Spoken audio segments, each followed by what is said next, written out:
요한복음 8장 1절에서 11절. 감람산으로 가시다. 아침에 다시 성전으로 들어오시니 백성이 다 나오는지라 앉으사 저희를 가르치시더니 서기관들과 바리새인들이 간음 중에 잡힌 여자를 끌고 와서 가운데 세우고 예수께 말하되 선생이여 이 여자가 간음하다 현장에서 잡혔나이다. 모세는 율법에 이러한 여자를 돌로 치라 명하였거니와 선생은 어떻게 말하겠나이까? 저희가 이렇게 말하면 고소할 조건을 얻고자 하여 예수를 시험하밀러라.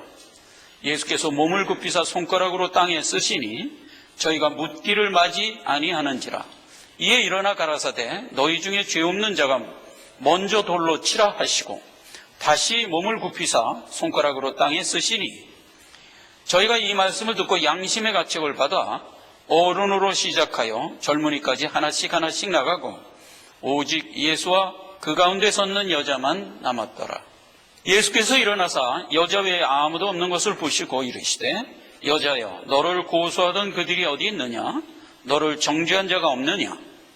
11절 대답하되 주여 없나이다. 예수께서 가라사대 나도 너를 정죄하지 아니하노니 가서 다시는 죄를 범치 말라 하시니라. 아멘. 하나님의 공의라는 제목으로 오늘 말씀의 은혜를 받고자 합니다. 지금 공생에서 3차 갈릴리 사역을 마치고 유대로 내려가셨죠. 그래서 이제 후기 유대 사역이 시작되는데 초막절 생수설교를 했어요. 우리의 받을 성령을 가리키는 말이라고 그랬죠. 모든 믿는 자가 성령이 내주함으로 소송을 하면서 하나님 나라를 향하여 가는 것이다. 그리고 감람산으로 가셨어요. 예루살렘 근교에는 이제 자그마한 산인데 서울 같으면 이제 남산 같은 그런 산입니다. 제자들과 함께 자주 올라가는, 그래서 이제 거기서 기도도 하시고 때로는 쉬시기도 하고 그랬던 산이란 말이에요. 나중에 이 감람산에서 기도하시다가 유다가 와서 예수를 고소함으로 잡혀가는 그런 산이죠. 기록은 되어 있지 않지만 아마도 예수님이 기도를 하시고 이제 아침에 성전으로 다시 온 거죠. 그랬는데 그 성전에 들어가서 말씀을 가르치려고 하는데 서기관들과 바리새인들이 웬 여자 하나를 데리고 온 거예요. 그 보니까 그 여자가 간음하다 현장에서 붙들린 여자라는 겁니다. 자, 그래가지고 예수께 묻는 겁니다. 이 여자가 간음하다가 현장에서 잡혔습니다. 하나님 말씀에 의하면 간음하다 잡힌 여자는 돌로 쳐 죽이라 했습니다. 죽일까요? 그렇게 물어본 거예요. 그때 이제 예수님은 그들이 와서 이제 그렇게 얘기할 때 고개를 숙이고 땅에 뭐를 이렇게 쓰고 계셨어요. 자, 이 부분입니다. 예수님이 땅에 뭘 썼을까? 성경에는 기록되어 있지 않습니다. 그런데 이제 많은 성경의 사본들이 있어요. 그 사본 중에서 이제 아르메니 사본이라는 그 사본에 보면 땅에 고소하는 서기관들과 바리새인들의 죄목을 썼다. 뭐 이렇게 기록된 사본도 있어요. 정통교회에서는 이제 그 내용을 취하진 않습니다. 뭐를 썼을까? 성경은 어쨌거나 내용은 기록되어 있지 않고 다만 쓰시는 상황만 언급하고 있어요. 지금 바리새인들과 서기관, 율법사들이 약간 흥분된 상태에서 간음한 여자를 이제 끌고 온 거예요. 사람에게 있어서 흥분된 상태에서 계속 어떤 고소적 사안을 이끌어갈 때는 흥분이 증폭되는 현상이 있어요. 그거를 예수님이 캄다운 시키는 하나의 모션이었다. 이렇게 보통 해석을 합니다. 그런데 그 해석을 정통교회에서는 취합니다. 말하고 있는 상대가 지금 조용히 있으면 흥분돼서 말을 걸어오는 사람도 같이 좀 이렇게 캄다운이 되는 거예요. 그게 이제 그 현상이니까 예수님이 이제 그걸 유도한 것이다. 어쨌든 죽일까요? 그리고 이제 물으니까 예수님이 쓰시다가 고개를 들고 일단 일어나셔서 그들을 주시하면서 얘기합니다. 너희 중에서 죄 없는 자가 돌로 치라. 그 말을 하고 다시 앉아서 다시 또 땅바닥에다 글을 쓰십니다. 그러니까 그 기세등등하던 사람들이 하나씩 하나씩 물러갔어요. 양심의 가책을 받아 물러갔다 이렇게 기록되어 있는데 원래 정통사본에는 양심의 가책이라는 말이 없어요.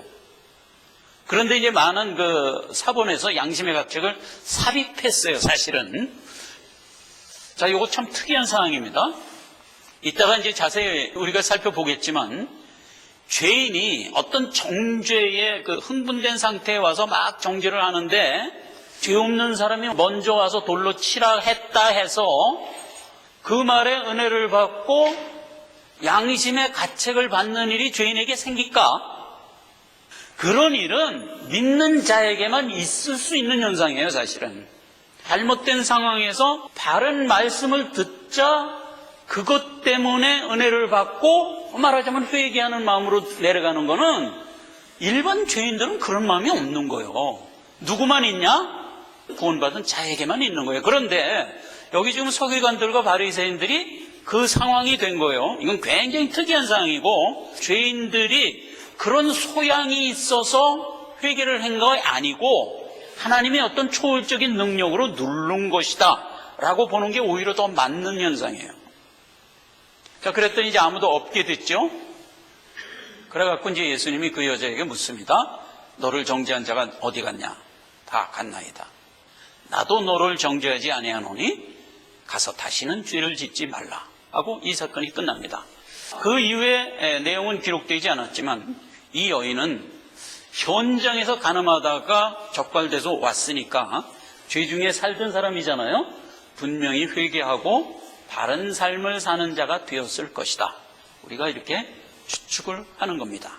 자, 여러분, 여기 본문 말씀에 보면 이러한 자는 돌로 치라 라는 것이 뭐라고요? 하나님의 법이라고요. 오늘 이 본문에서 은혜를 받아야 할 주제는 두 가지입니다. 하나는 죄는 멸해야 된다라는 기본적인 하나님의 명, 이게 이제 어떤 건가를 알아보는 거고, 또 하나는 죄는 돌 맞아 주고 마땅하지만 내가 너에게 기회를 준다. 그러니 이제 이후로 다시는 죄를 범치 말라라고 해서 끝난 얘기거든요. 그렇기 때문에 우리는 그 죄를 하나님으로부터 돌 맞을 상황에서 면제받은 자들이에요. 그래서 이제 다시는 죄를 짓지 않는 삶을 살아야 돼요. 어떻게 그 삶을 살 수 있을 것이냐 하는 것을 살펴보는 것까지 오늘 본문 말씀에서 우리가 캐치해야 될 문제들이에요. 이 두 문제는 오늘 이 1시간 안에 다 못할 것 같아요. 그래서 어떻게 돌 맞을 죄가 하나님의 명으로 우리에게 주어졌는가부터 살펴보고 시간이 되는 대로 다음으로 넘어갈까 이렇게 생각합니다. 자, 돌 맞을 죄. 지금 바리새인과 서기관들이 예수님께 와서 고소를 했어요. 이 여자가 가늠하다 현장에서 잡혔습니다. 하나님 법대로 하면 죽여야 되는데 죽일까요? 라고 물어봤어요. 그런데 그게 예수를 고소할 조건이래요. 그러면 어떻게 해서 예수를 고소하려고 했던 거예요? 만약 예수님이 돌로 쳐라 이러면 이제 하나님의 법대로 하는 거잖아요. 그랬을 때 바리새인들은 어떻게 고소하려고 마음을 먹고 있는 거예요? 저 사람 메시아라면서 무자비하네 이렇게 몰아갈 생각이에요. 만약에 예수님이 용서해 줘라 그러면 어떻게 할 생각이에요? 율법 어겼어? 이렇게 나올 판이에요. 그러니까 이제 예수님이 어떤 대답을 하든 고소가 되는 그런 상황으로 의도하고 나와서 지금 물은 거잖아요. 자, 그러면 우리가 생각을 해봅시다. 법을 어긴 자를 벌하는 게 무자비한 것일까요? 선뜻 예스 할 수 없어요. 그죠? 하나님의 법에 죽어라 하면 죽어야 되는 거예요. 그죠? 그런데 죽어라 했더니 그게 무자비한 것이 되면 하나님의 공의가 무너져요. 그렇죠? 그러니까 서기관들과 바리새인들이 고소할 조건으로 예비했던 그 얘기가 옳다고만 할 수 없어요. 그리고 분명히 죄를 졌는데 예수님이 만약 용서하라 그러면 율법을 어긴 게 될까요? 물론 율법을 어긴 게 돼요. 그러나 누구를 상대로 얘기를 하고 있어요? 메시아, 예수를 상대로 얘기하고 있어요. 자, 그래서 죄를 사할 수 있는 권세는 누구에게? 하나님께 있는 거예요. 그걸 우리가 알아야 돼요. 마가복음 2장 9절에 중풍병 걸린 사람을 고쳐주고 예수님이 내 죄를 사함 받았느니라 하고 돌려보내자 거기 섰던 많은 바리새인들이 저가 뉘기에 죄를 사하는가? 죄는 하나님 한 분 외에 누가 사하는가? 지들 입으로 그렇게 얘기했잖아요. 그렇기 때문에 예수님은 용서할 수 있는 분이에요. 자, 그래서 바리새인들과 서기관들이 고소할 조건으로 들고 나온 이 두 가지는 틀린 거예요. 법대로 처벌하는 것이 무자비한 게 아니고 용서를 하는 것은 하나님 고유 권한이에요. 그러니까 어떤 경우에도 고소할 조건이 될 수 없어요. 그것부터 정돈하고 들어가야 돼요. 만약 바리새인들과 서기관들이 고소할 조건이 옳다라고 생각하면 본문에서 주시는 모든 말씀에 들어갈 수가 없어요. 문이 막혀버리는 거예요. 그러니까 그것부터 우리가 정돈하고 들어가야 된다 하는 얘기예요. 그러니까 바리새인들과 서기관들이 고소할 조건으로 들고 난 두 가지는 틀린 거예요. 그걸 알고 들어가자는 말이에요. 자, 그러면 이제 돌 맞아 죽을 하나님의 법엔 어떠한 것들이 있는가 하는 걸 살펴보자고요. 레위기 20장에 가면 이제 쭉 나와 있고, 이 동일한 얘기가 신명기에도 되어 있고 그래요. 제가 대표적으로 몇 가지를 살펴보겠습니다. 우선 레위기 20장 10절에 보면 간음한 자는 돌로 쳐 죽여라 이렇게 되어 있어요. 간음이 뭘까요? 내 배우자 이외에 다른 자와 관계를 갖는 것, 이게 간음이에요. 자, 이것은 영적으로 무엇에 대한 모형이죠? 하나님만 섬겨라에 대한 반항이죠. 그러니까 주가 나의 머리가 돼야 되는데 나의 머리를 딴 거를 갖다가 세운 자, 이게 간음한 자예요. 그 딴 게 뭘까요? 내 머리가 아닌 그 어떤 것을 나의 머리로 가지고 오면 그게 간음이에요. 모든 불신자들이 자기의 가장 높은 가치로 두는 게 뭘까? 재물. 그렇죠. 재물이 나의 머리란다면 그는 간음한 자예요. 술에 중독이 됐어. 그러면 그는 간음한 자예요. 이런 식이에요. 그러니까 하나님이 나의 머리가 아닌 그 어떤 것이라도 나의 머리가 되어 대신 와 있다면 그는 간음한 자예요. 모든 불신자들이 살아가고 있는 삶의 패턴이 뭐예요? 하나님이 아닌 다른 것을 가장 우위에 놓고 그거를 추구하면서 살아가요. 그게 다 간음하는 거예요. 그러니까 우리에게 율법을 줄 때 제1이 뭐죠? 주 너희 하나님만 섬기라예요. 신약에 와서는 뭐죠? 예수 그리스도가 너희 머리가 돼야 된다 이거예요. 뭐 내 머리에 예수님 아닌 하나님 아닌 그 어떤 다른 게 와서 차지하고 있다면 그가 간음죄. 그러한 자를 돌로 쳐 죽여라. 신앙 없이 살아가는 자는 돌로 쳐 죽여라. 결국 이 얘기예요. 근데 그 얘기를 이미 아담과 하와는 죄 중에 떨어졌죠. 그래서 하나님을 배반하고 곁길로 갔잖아요. 이미 간음했어요. 그러면 어떻게 된다 했어요? 정령 죽을 자가 됐다 했잖아요. 정령 죽을 자가 된 것을 말하자면 돌로 쳐 죽여라 하는 얘기나 정령 죽을 자가 됐다 하는 얘기나 같은 얘기잖아요. 그 얘기를 지금 하고 있는 거예요. 자, 레위기 20장 14절에 보면 하나님을 저주하는 자를 돌로 쳐 죽이라고 그랬어요. 십계명에 보면은 하나님의 이름을 망령되이 여기지 말라 그랬죠. 그거예요. 그러니까 하나님이 나를 창조한 나의 창조주며 나의 아버지라고요. 예수님 같은 경우는 나의 신랑이며 나의 구속주라고요. 그러한 나의 주를 망령되이 일컫는 것이 뭐예요? 하나님을 저주하는 말이에요. 신앙이 없는 걸 얘기하는 거잖아요. 돌려쳐 죽는 게 마땅해요. 골리앗을 아시죠? 골리앗이 하나님을 저주하다가 다윗의 돌에 맞아서 죽잖아요. 그렇게 이제 죽는 거예요. 레위기 20장 27절에 보면 신접사, 박수, 기름을 점치는 자 이런 자들을 돌로 쳐 죽이라. 우리에게 성화의 여정을 살아가게 하는데 다만 이마에 땀을 흘려 성실하게 앞을 향하여 살아가라 그랬어요. 앞을 향하여. 앞에 누구 있어요? 예수님이라는 표대가 있어요.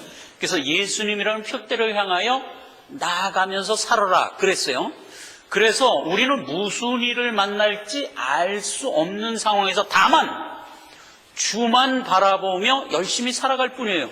이게 하나님이 명한 우리의 삶의 모습인데 신접사나 기름을 점치는 자한테 가서 내 앞에 어떤 일이 어떻게 벌어질 거냐를 묻는 것은 하나님이 이끌어가는 인도의 손길을 정면으로 대적하는 행위예요. 어떻게 알아? 돌로 쳐 죽여라. 우리는 그런데 우리의 인생을 맡기면 안 되죠. 하나님이 나에게 명한 말씀, 그 말씀에 표된 예수를 바라보며 다만 이때를 우리에게 맞이한 모든 것을 성실함으로 살아갈 뿐, 이게 우리가 살아가야 할 마땅한 삶의 태도인 거예요. 그걸 기륭을 점치는 자한테 가서 점 보면 돌로 쳐 죽여야 돼요. 그건 신앙이 없는 거예요. 이거 우리는 점 안 치니까 이거 뭐 이렇게 심각하게 안 들릴지 몰라도 눈을 들어 바라보면 다 점 보고 살아요. 다. 지금 이제 한참 우리나라 이제 대통령 선거 이제 돌입했어요. 나 대통령 될 거냐 말 거냐 다 물어보고 다닌다니까. 경제계를 이끌어가는 재벌들 다 점 봐요, 다. 신앙이 없는 자는 다 점 보고 다녀요. 지난번에 이제 장로님 가게를 갔는데 기독교 방송을 틀었어. 근데 기독교 방송도 이제 뭐 돈이 있어야 방송을 할 거 아니에요. 그러니까 이제 광고를 봤잖아요. 점 보는 여자가 광고를 기독교 방송에다 의뢰를 했더라고. 붓을 갖고 점 보는 어디 뭐 있는데 옷이요. 뭐든지 다 점 쳐줍니다. 하면서 막 이 멘트가 나가더라고요. 그러니까 지금 만연도 있어요. 만연도 있어요. 기룡을 점 치러 다니는 거예요. 기룡을 점 치러. 이게 전부 돌 맞아 죽을 자들이라니까. 아니 이미 죽은 자들이에요. 무투타 무투예요. 돌 맞아 죽을 자. 지금 바리새인들과 서기관들이 그렇게 해서 돌로 쳐 죽이니까 무자비하다 하는 게 옳아요? 안 옳아요. 안 옳아요. 예. 그걸 이제 우리가 인식하면서 계속 살펴봐야 돼요. 자, 그 다음에 레위기 22장 2절에 보면 몰렉하는 자를 돌로 쳐 죽여라 그랬어요. 자, 이 몰렉이 뭘까요? 자기 자녀를 불 가운데로 지나가게 하여 죽게 하면서 신께 제사 드리는 행위, 이게 몰렉이에요. 이방구 우상 종교들이 그 시절에 몰렉을 했어요. 몰렉을. 그게 이 몰렉이 무슨 현상이냐 하면 인간이 신한테 접근하는 방법을 있잖아요. 주술적이고 지성이면 감천, 이 개념으로 신께 접근을 해요. 그러면 신이 감동하여 나한테 원하는 걸 준다. 보통 이렇게 생각을 해요. 그래가지고 이 이단이라든가 잘못된 우상 종교들일수록에 무엇이 강하냐? 주술적인 색채가 강하고 그 열심이 강해요. 그런데 하나님이 우리에게 명하는 신앙의 태도는 어떤 거냐? 내가 주는 말씀을 명명백백하게 차가운 이성으로 이해해갖고 내가 원하는 바가 뭔지를 논리적이고 합당하고 마땅함으로 이해하여 따라오라 이렇게 되는 거예요. 그런 것이지 신께 나아갖고 내 열성과 내 장렬함을 보이는 것을 신앙이라고 하질 않아요. 기독교는 성도들에게 장렬함을 요구하지 않아요. 명명백백하게 이해하고 논리적으로 합당하게 따져서 오라고 얘기해요. 그렇기 때문에 신약성경을 읽어보세요. 예수님이 계속 교훈을 주면서 중간중간 후렴처럼 하는 얘기가 뭐예요? 그러므로 생각하라요. 왜? 우리에게는 나도 모르게 자꾸 장렬함으로 하나님께 나아가고자 하는 그런 속성이 있어요. 쫙 가리키고 그러므로 생각하라. 그러니까 우리의 지각으로 하나님을 따라오기를 원해요. 열심과 어떤 나의 뜨거움과 장렬함, 그런 걸 갖고 하나님을 따라가려고 하는 것을 거부하고 그런 자를 돌로 쳐 죽이라 해요. 여러분, 신앙생활을 하다 보면 그런 생각을 우리가 은연중에 하게 됩니다.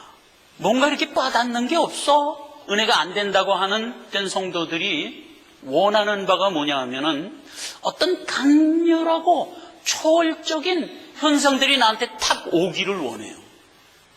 그게 알게 모르게 몰렉성 신앙을 갖고 있다는 반증이에요. 아니에요. 하나님은 우리에게 어떤 특이하고 주술적이고 어떤 초월적인 그런 현상으로 우리를 현혹하여 끌고 가시지 않아요. 그러니까 보세요. 마귀가 예수님을 3번 시험할 때 그건 마귀가 예수님 시험한 거예요? 우리 시험하는 거예요? 그러니까 우리를 시험하는 기본적인 마귀 3가지의 시험 중에서 두 번째가 뭐예요? 초월을 하나님께 요구해 바라잖아요. 아니에요. 초월을 주시지도 않고 우리로 하여금 초월적인 방법으로 신을 섬기도록 요구하지 않아요. 그런 자를 돌로 치라 그러는 거예요, 오히려. 그러면 기독교는 초월이 하나도 없냐? 아니요. 하나님이 나를 구원하여 생명 준 것 자체가 가장 큰 초월이죠. 생각을 해보세요. 죽어있는 돌멩이가 생명을 갖고 산자가 됐어. 그 이상 더 초월이 있어요?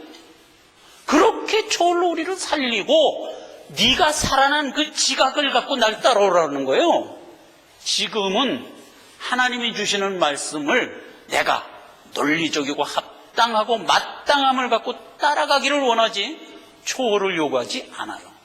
우리는 내 본향에 가서 후사가 됐을 때 우리는 어떤 존재가 되나요? 그때 초월적 존재가 되는 거예요. 하나님의 아들이니까 우리는 그때 초월적 존재가 돼서 천국에 있는 수많은 콘텐츠를 아름답게 다스릴 자예요.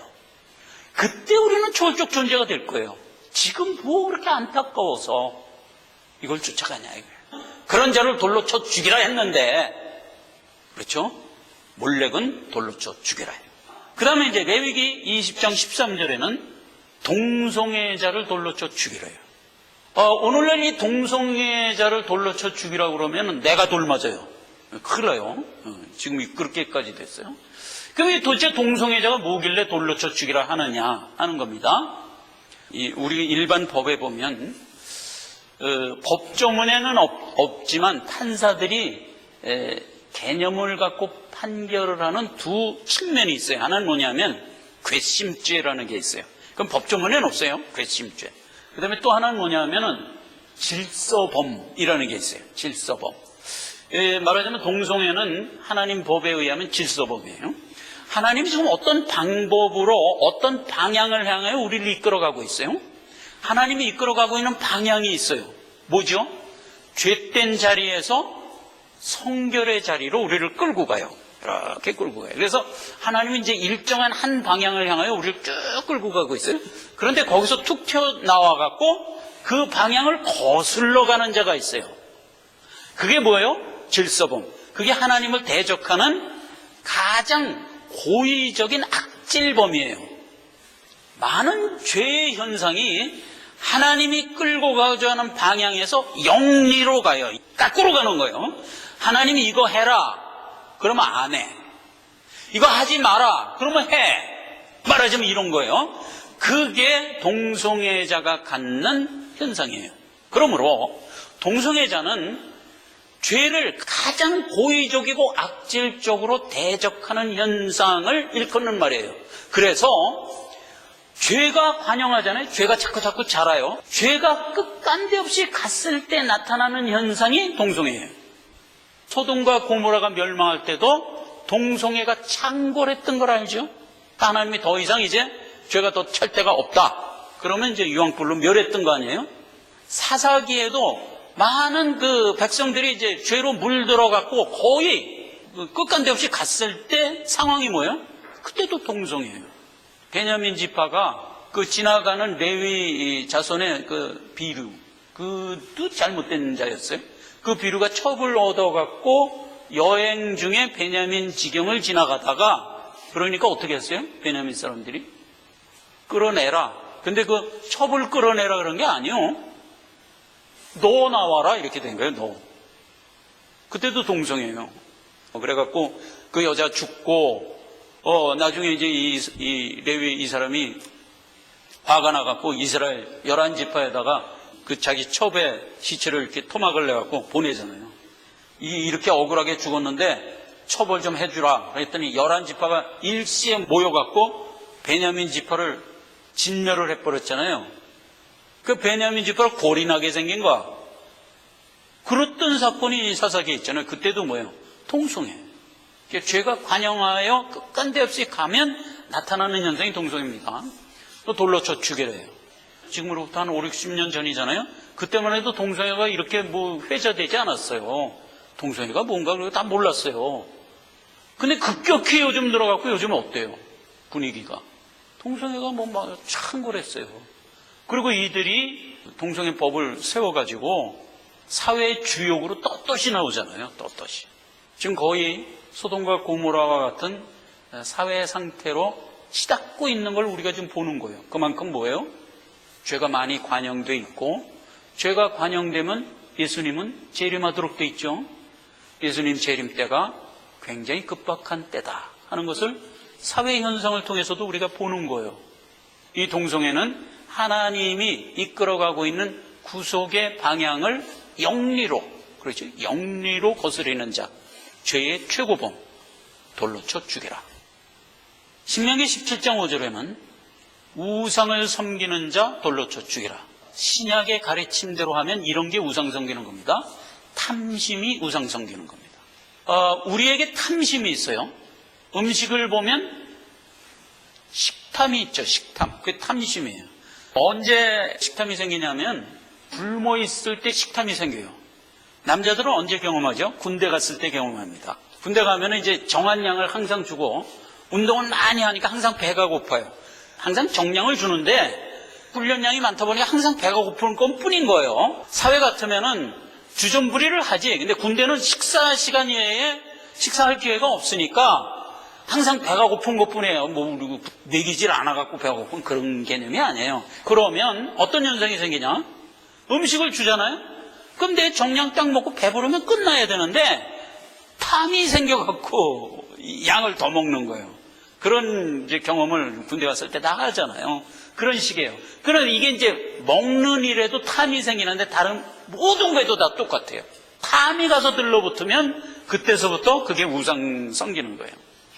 그래서 우리가 생활을 하면서 모든 분야에서 탐을 늘 생각하세요.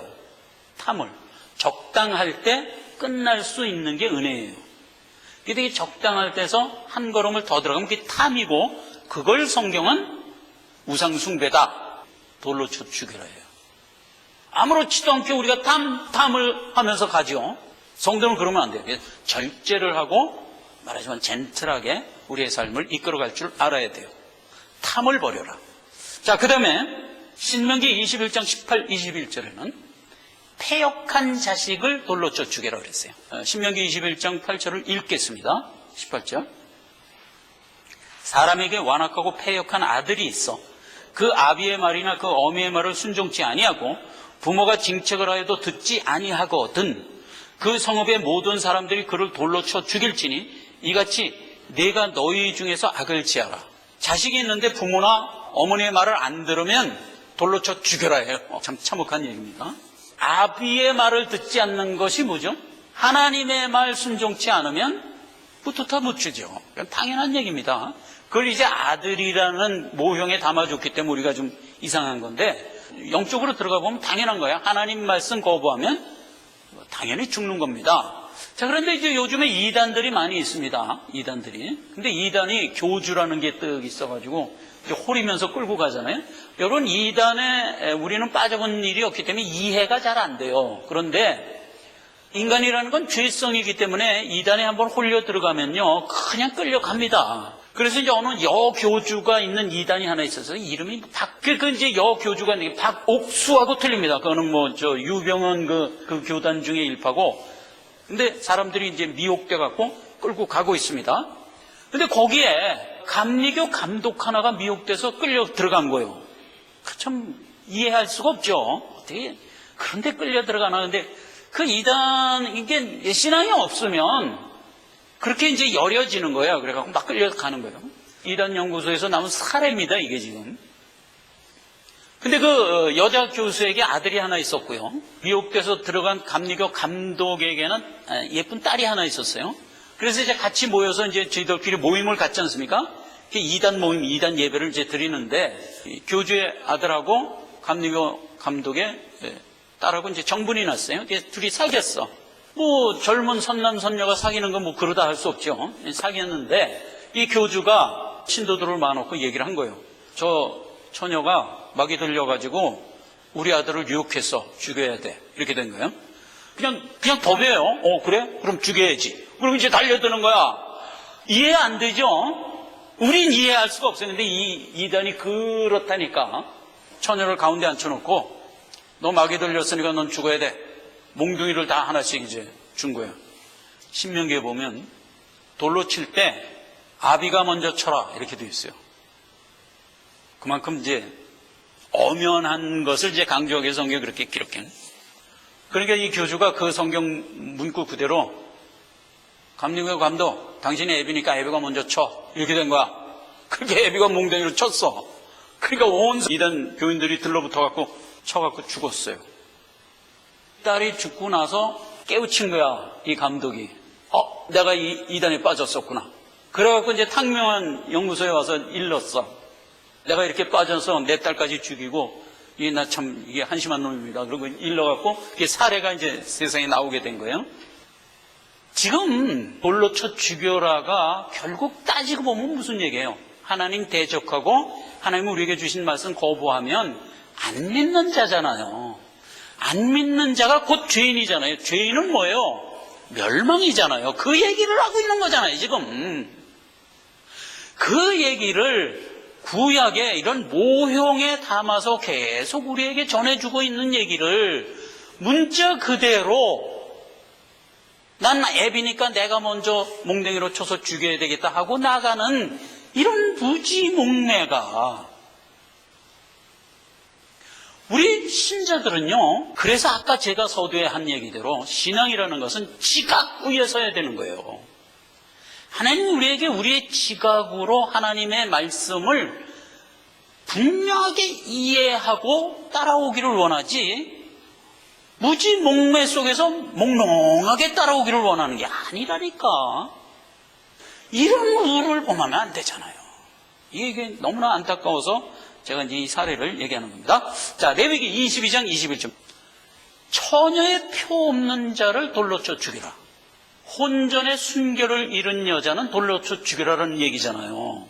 그래서 이것도 문자 그대로 받으면 아주 곤란해지는 얘기예요. 그런데 이걸 영적으로 보면 무슨 얘기예요? 성경에서 처녀가 누구예요? 성도. 그렇죠? 예수님의 신부 성도. 그러면 성도의 표가 뭐예요? 믿음이죠. 믿음. 성도의 표는 믿음입니다. 그런데 성도가 믿음을 가졌다는 것은 무엇에 대한 반증이죠? 성령이 내 안에 있다는 반증이죠. 성령이 없으면 믿음을 가질 수가 없잖아요. 즉 성도의 표는 뭐예요? 성령이에요. 성령.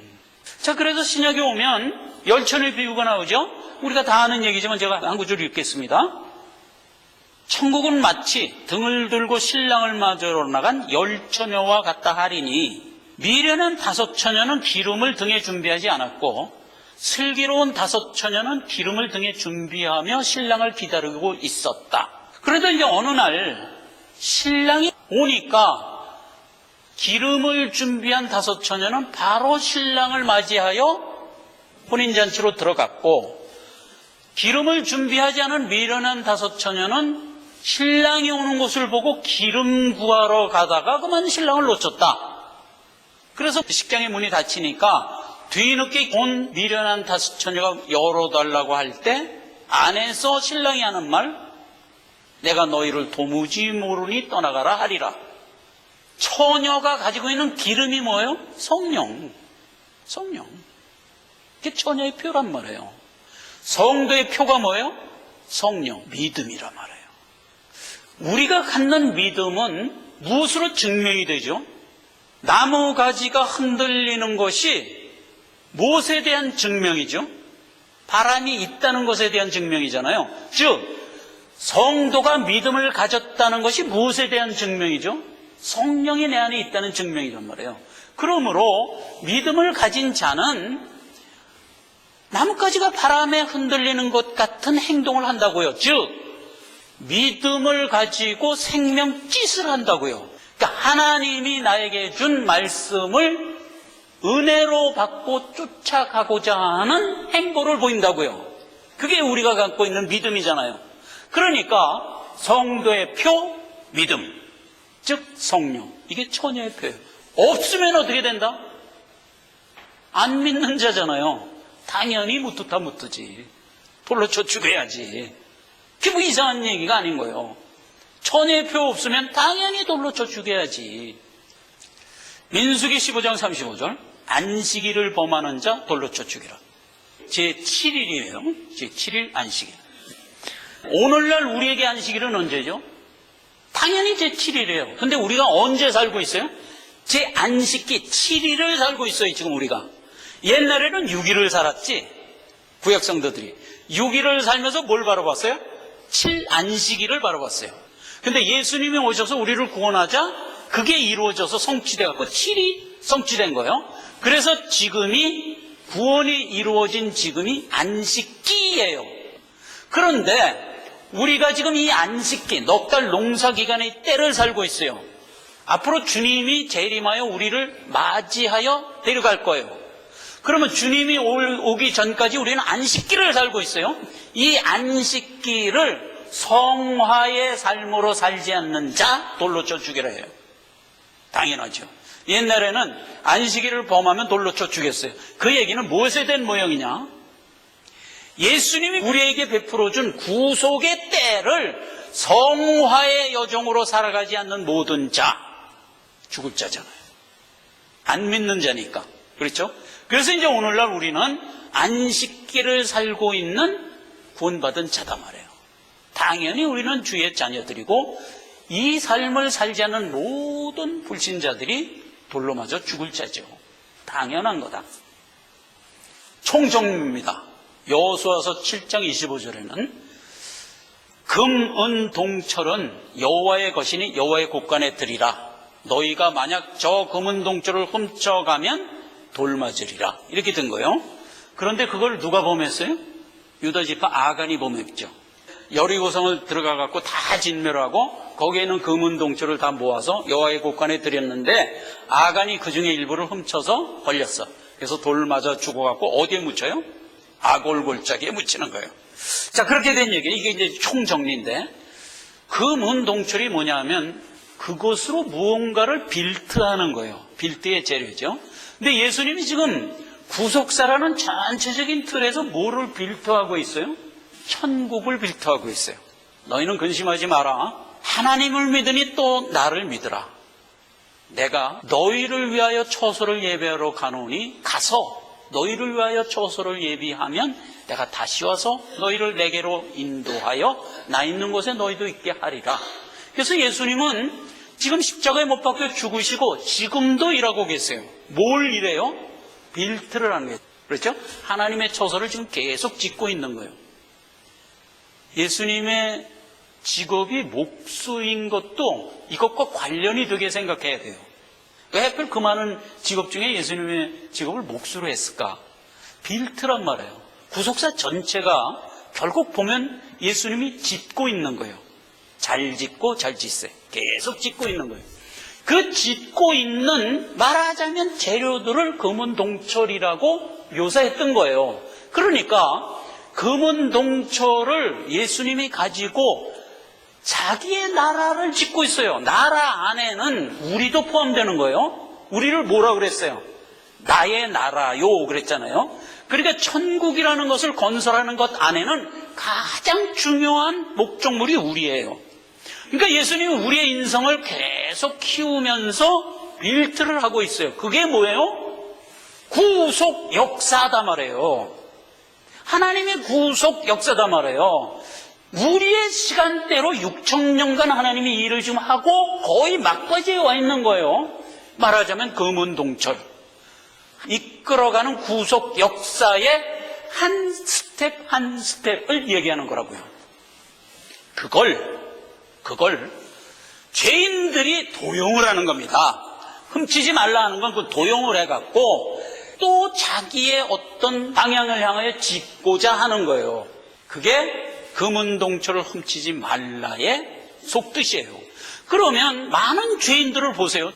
예수님이 천성을 짓고 있는 것과 같은 패턴으로 이들도 뭐를 짓고 있다니까. 그게 뭐죠? 바벨탑.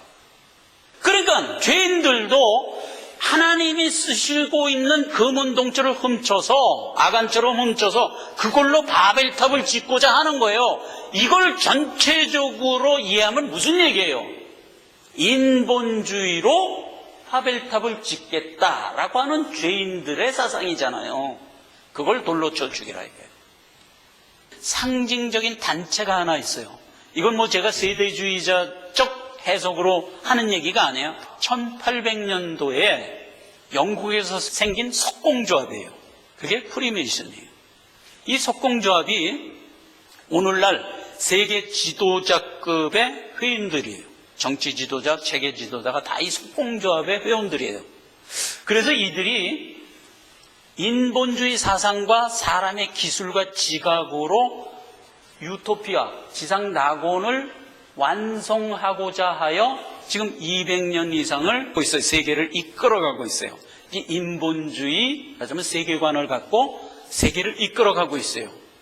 그들에게 신앙이 있을까? 당연히 없어요. 그들에겐 뭐만 있어요? 이성 인간의 생각과 과학만 있어요. 그걸 갖고 빌트를 하고자 해요. 이것이 계속 치달으면 어디까지 갈까요? 당연히 바벨탑까지 가는 거예요.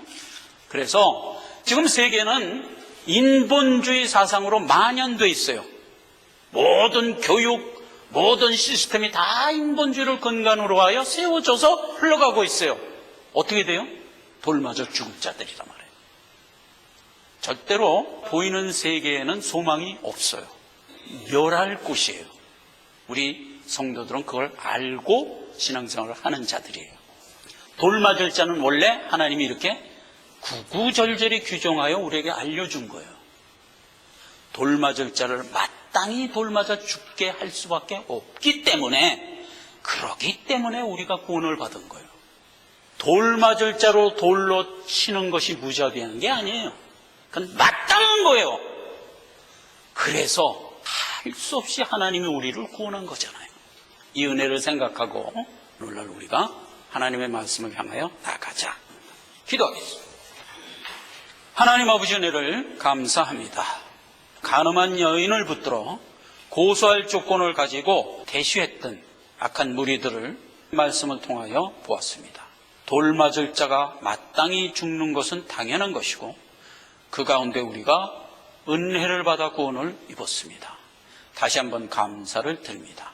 천성의 소망에 우리 삶의 가장 큰 표대로 삼고 이 길을 가야 되겠습니다.